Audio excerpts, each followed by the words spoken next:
नमस्कार मंडळी, आज आपण करणार आहोत गाजरचा हलवा. तर त्यासाठी मी 1 किलो गाजर कट करून मस्तपैकी बारीक करून घेतलेले आहेत मिक्सरमधून, किंवा आपण खिसूनही घेऊ शकतो. मी कढईमध्ये गाजर घातलेले आहेत, त्यामध्ये 2 चमचे तूप घातलेलं आहे. थोडे तुपामध्ये खरपूस असे बारीक केलेले गाजर भाजून घ्यायचे. त्यामध्ये आता मी 100 ग्रॅम खवाई घातलेला आहे आणि 2 वाटी साखर घालून घेतलेली आहे. साखर घातल्यानंतर थोडंसं गाजरचं कीस पातळ व्हावं लागतो.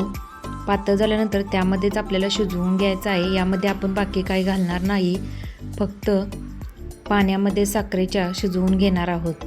थोड्या वेळ शिजल्यानंतर त्यामध्ये काजूचे काप घालणार आहे. 10 ते 15 काजूचे मी तुकडे काप करून घातलेले आहे. थोड्या वेळ शिजवून दिल्यानंतर मस्तपैकी खरपूस असं बारीक गॅसवर आपल्याला गाजर हलवा शिजवून घ्यायचा आहे. तयार आहे आपला गाजरचा हलवा. थँक्यू.